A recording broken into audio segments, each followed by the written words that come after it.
Collapsed at work, clutching my chest. The doctors called my parents. They never came. Instead, my brother tagged me in a photo. Family day without the drama. I said nothing. Days later, still weak and hooked to machines, I saw 92 missed calls and one text from Mom. "We need you. Answer immediately." Without thinking twice, My name is Lauren Hayes. And if you think you know how this ends, stay tuned. Because what happens when the family who abandons you at your weakest suddenly realizes you are the one holding everything together? I lay in the hospital bed, the steady beep of the heart monitor mocking the silence in my phone. The bruises on my arms were from IVs, not comfort. The flowers beside me? Sent by coworkers, not blood. My brother's photo replayed in my mind, their smiles wide, plates full, caption cruel. Without the drama. The drama was me, my body failing, my breath shallow, my chest tight. But in their world, drama was inconvenience. And love was conditional. So I stayed quiet. I let them laugh while I healed alone. Until the tide shifted. The 92 calls came first, like a storm battering a locked door. Then the text, sharp, commanding, desperate. "We need you. Answer immediately." I stared at it for a long time, machines tethered to me, my pulse measured in numbers. What could they possibly need now? Money? Paperwork? The stability they had mistaken for permanence. I didn't reply. Instead, I leaned back against the pillow and let my silence grow teeth. Because sometimes revenge doesn't come from rage. Sometimes it comes from refusing to rescue the very people who never showed up for you. That night, as rain streaked the hospital window, I whispered to myself, let them feel absence. Let them taste what they served. And while they scrambled, calling, texting, begging, I held my phone still.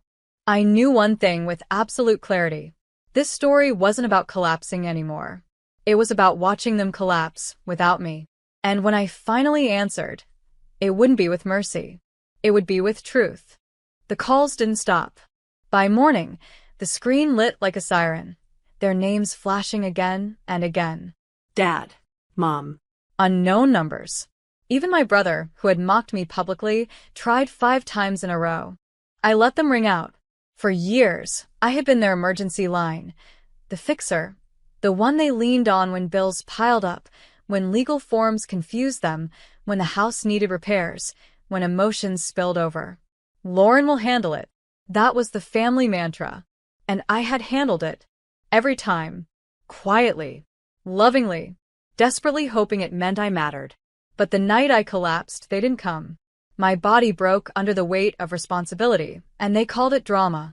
Now, lying in a hospital bed with tape still bruising my arm, I watched them scramble.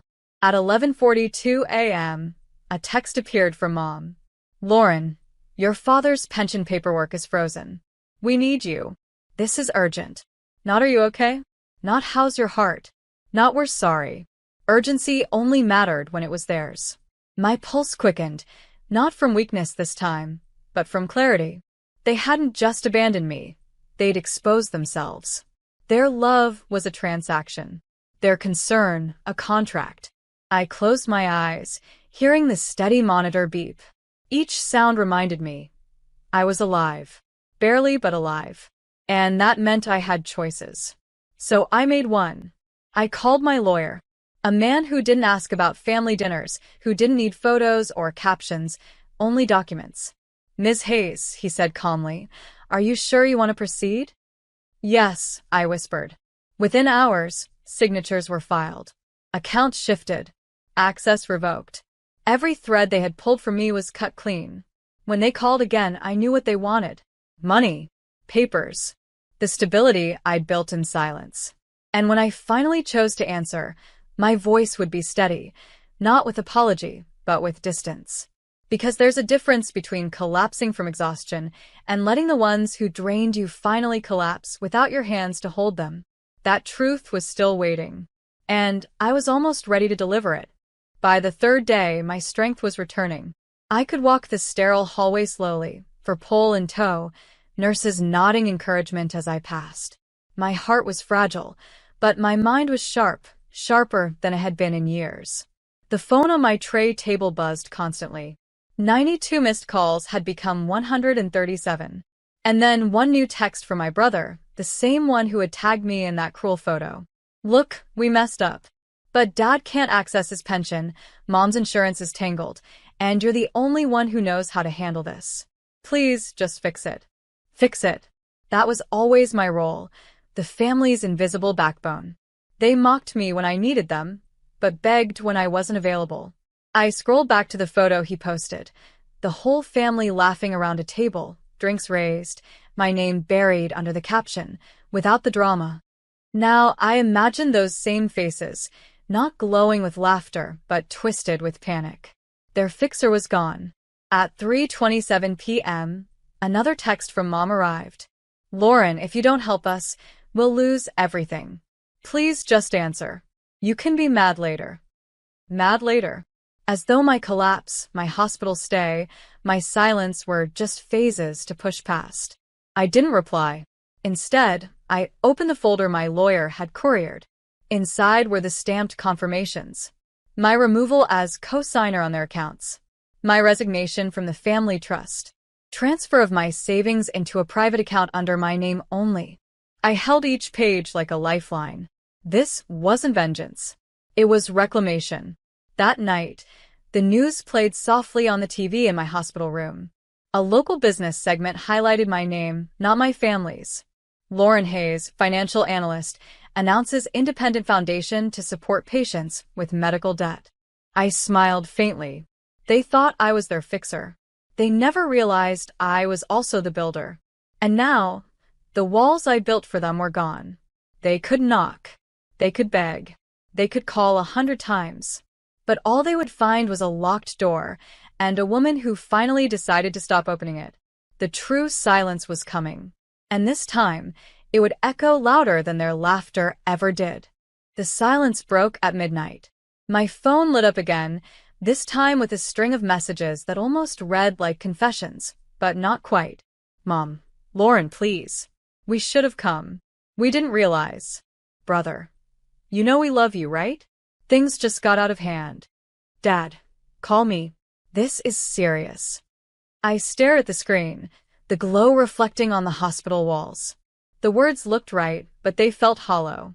Not apologies, just panic dressed up as concern. Because the truth was simple.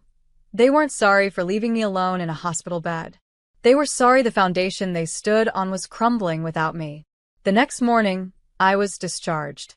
The nurse wheeled me to the exit where sunlight spilled across the pavement. I breathed it in.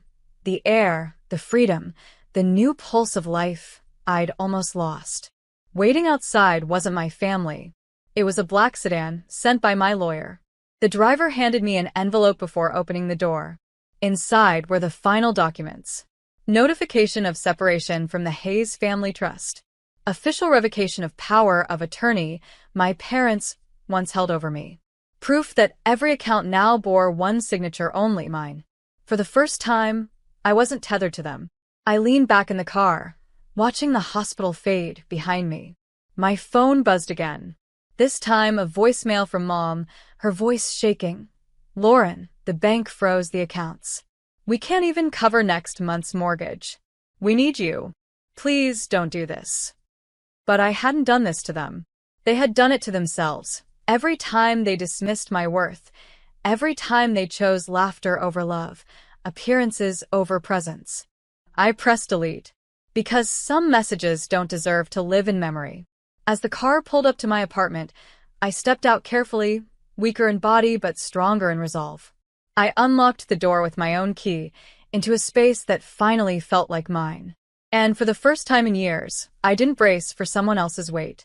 My family would keep calling, keep begging, keep trying to stitch their image back together. But they would never understand the truth. The day I collapsed, they abandoned me. And the day they needed me was the day I finally stood. The days that followed felt unreal. My phone buzzed less with medical updates and more with news alerts carrying my own name. Lauren Hayes launches Patient Support Fund. From abandonment to advocacy, one woman's stand. Every interview request, Every email of gratitude from strangers, it was proof that my story was bigger than my family's neglect. But still, the calls came. My brother left a string of messages, voice cracking in ways I'd never heard before.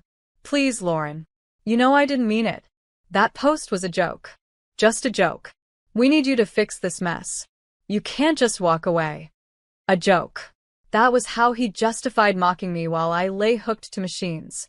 My mother's messages shifted from panic to guilt. How could you humiliate us like this? Everyone is talking. People at church whisper. Do you want to destroy your own family's reputation?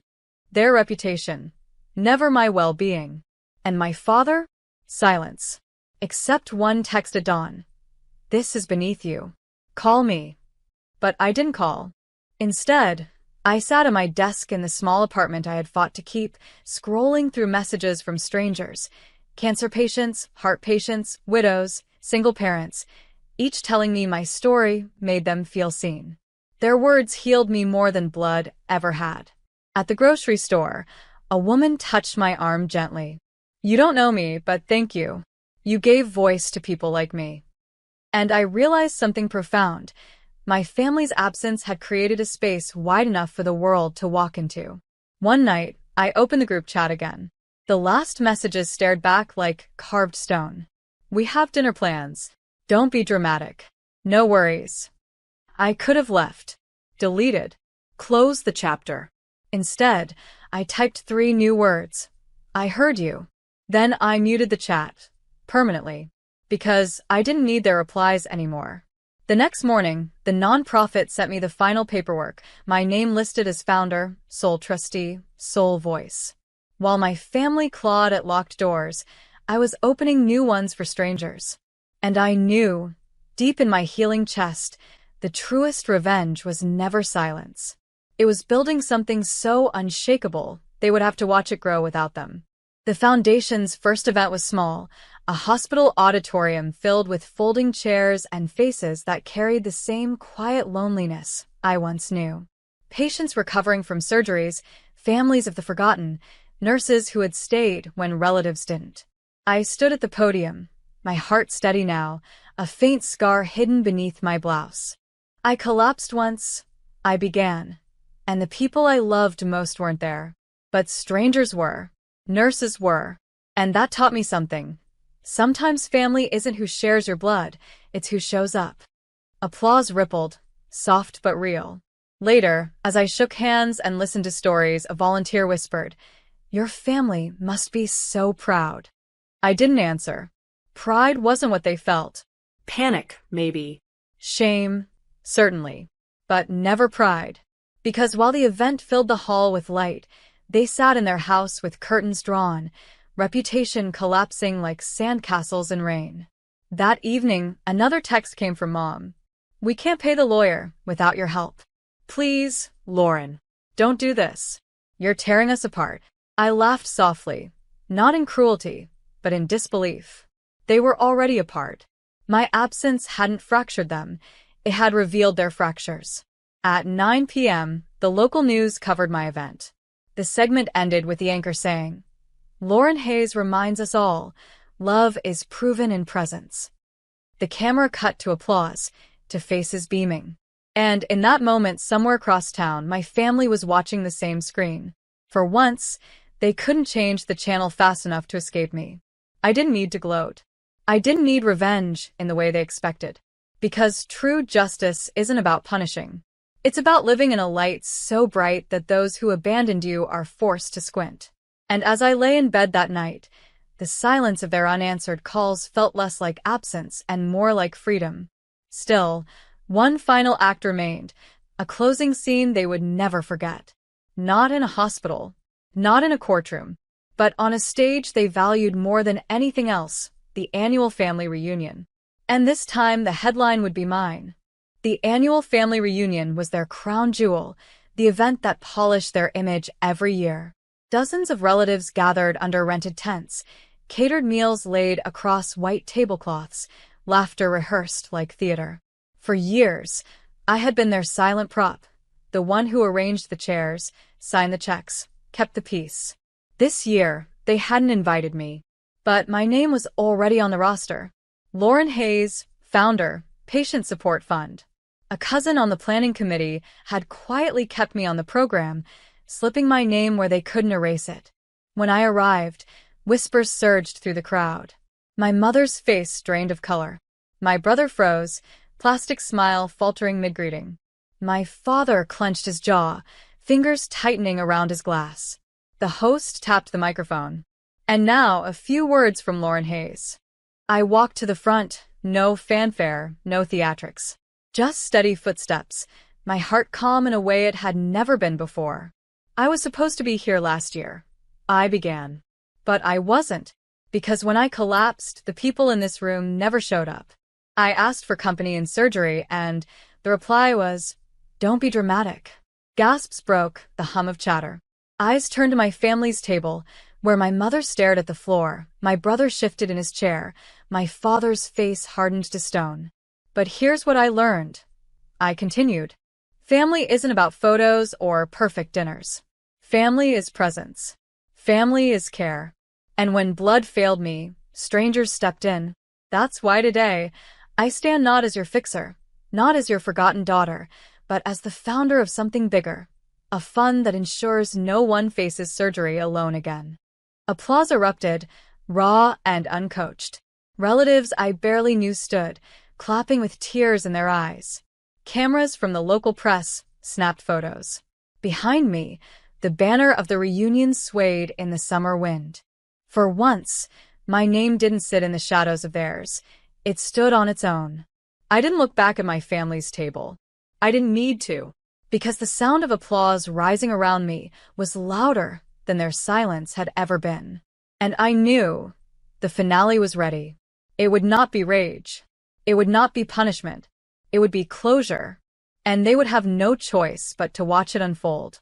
The reunion ended the way none of them expected. When the applause faded, I didn't leave in anger. I stayed.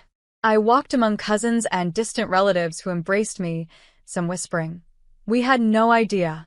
We're proud of you." Others slipped small donations into the fund jar, smiles trembling with sincerity. My family sat at their table, untouched plates before them. For once, no one rushed to join them. No cameras turned their way. The pedestal was gone. Later, as the sun dipped low and lanterns lit the field, the host closed the evening with one final announcement. This year's reunion is dedicated to Lauren Hayes, whose story reminded us all what true family means. Applause again. My name echoed against the tent walls. I glanced once, just once, at my parents and brother. Their faces were a portrait of silence, lips pressed thin, eyes hollow with the realization that the audience they once owned now belonged elsewhere. But I didn't gloat. I didn't point. I simply smiled, thanked the crowd, and walked away, lantern light catching the scar on my chest, proof of survival, not shame. That night, back home, I muted the family group chat for the final time. No goodbye, no dramatic exit. Just stillness. Because my revenge was never about shouting. It was about living in a way that proved their absence could never define me. They left me alone in a hospital bed. The world stood up in their place. And now, everywhere I walked, their neglect had become my platform, their silence my amplifier. I didn't collapse anymore. I stood taller than I ever had. And while they wrestled with whispers, empty invitations, and the weight of their own choices, I had only one word left to write across this chapter.